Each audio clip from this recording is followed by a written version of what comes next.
And I think she just did it so masterfully with changing POVs and So controlling the masterfully. Oh, ouch. Okay. Unintentional. No pun intended, y'all. Oh, no. Intend your puns. Always intend your puns. Intend your puns.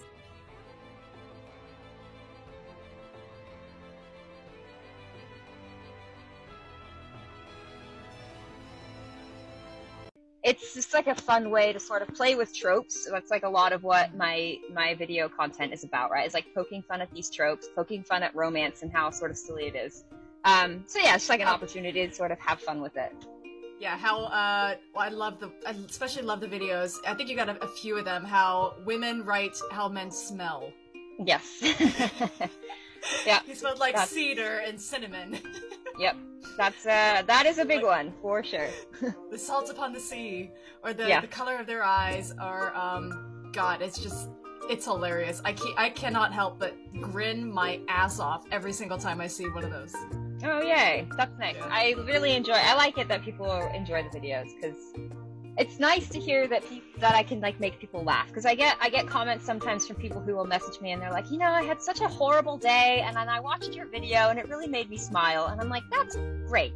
Like, that actually makes me feel like I'm doing something useful in the world. Do you know what I mean? Yeah. Which is a really nice feeling. Yeah, it is. Ain't it fun? Living in the real world. Ain't it good? The Aussies and the Irish can have it. That. We had a whole war with emus, so you can look it up. Battle of the Emu. The emu. Well, the emu battle, I think it's called. But we had a section of history where we fought a battle against emus, I think. I'm fairly certain that's what happened. It was before my time, but it has, like, popped up in every one of my history books. It's like, the emu battle, and I'm like, that can't be real. And I live in Australia, but then you meet an emu, you're like, that can be real. That can definitely be real. Someone please write that into, if anyone ever writes like a reference of an ancient battle into their story, please include something based on the Battle of the Emus. What kind of stories did you write when you were younger? Like, what did you start off with? And what kind of books did you read that drew in your love for fantasy? Yes, I think, like, I have vivid memories that the first book I ever wrote, I called Mummyville. And it was almost like iRobot meets the mummy. Like, they were just living in a town of, like, ancient mummies walking around everywhere. And they all had this truce that, like, the mummies wouldn't attack the humans and the humans wouldn't do anything bad to the mummies. And I think I was, like, 7 or 8 at the time. I love that. I would read that today. My friend has been helping me create these pair of wings for Farah. So we're gonna see Farah and her wings eventually. Yay! We never get to see that with the cosplay. It's all in her, like, Starfall dress or sometimes her, battle outfit and or fighting leathers and whatnot, but we never get to see her with wings. Yeah. So that sounds amazing. I was actually doing some research through the books and kind of flipping through pages and doing some Googling, because I know she modeled her wings after one of the characters. I don't know how much I can say, but if you haven't read Agdar at this point and you don't know the characters, then it's kind of your fault for the spoilers. But she modeled them after Azrael.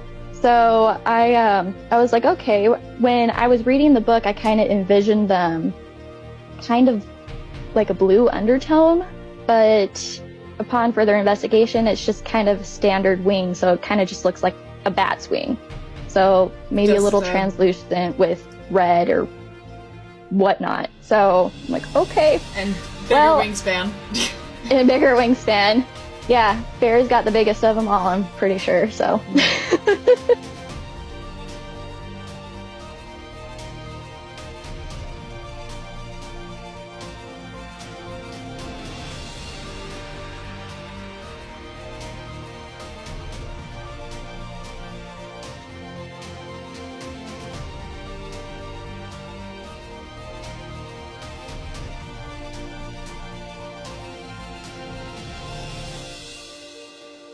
No, that's just Troy. That's Troy.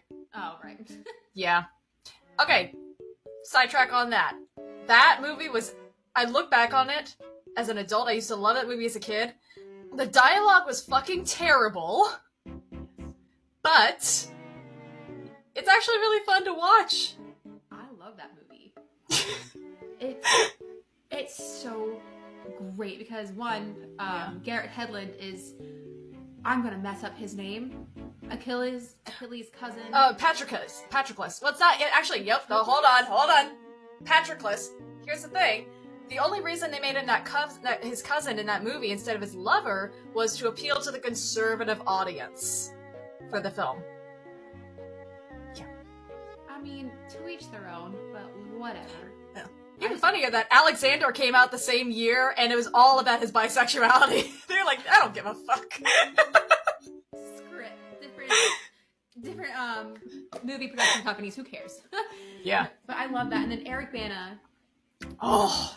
I'm sorry, Eric Bana is way hotter than Brad Pitt ever will be. I will stand by that to the death. They are different kinds of hotness. I think they're the same, but just different categories. He's got a better body. Oh yeah, you're right. Did he turn her into a plant? He turned her into something. Into a tree. Into a tree. Some kind of tree.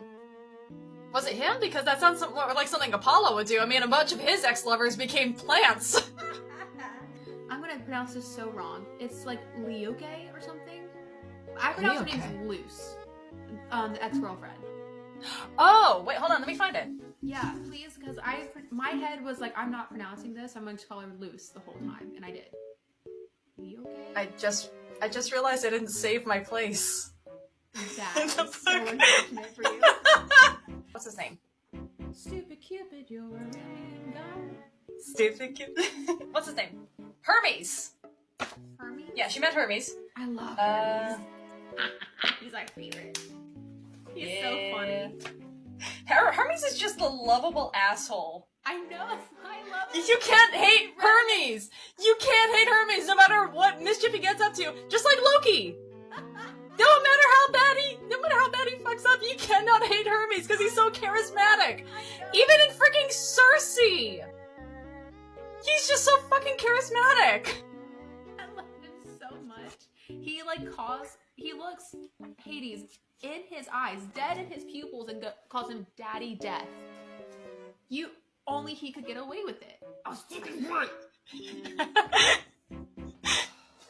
Maybe not Sarah J. Maas, Scarlett St. Clair should add, name pronunciations, like a bunch of the other authors now do. All of them need to. Like, I pronounced Feyre as fair, even when Amarantha was like, Feyre. I'm like, Fair?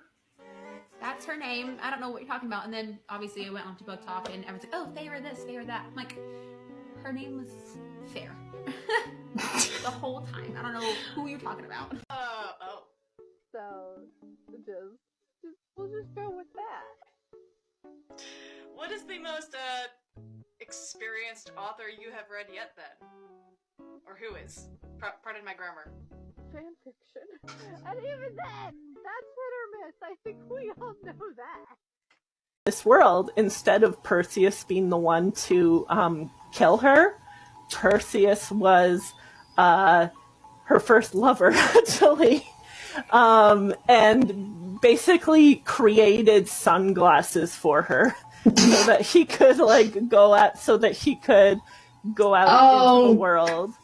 Oh god, no! Now you just got me imagining the Uma Thurman as Medusa version. Oh, really? Yeah, from what's it called? Percy Jackson and the Olympians, the first movie. Okay, I haven't seen that. Okay. What? Girl! I guess I need to see that. Yeah. You do. It's actually really entertaining.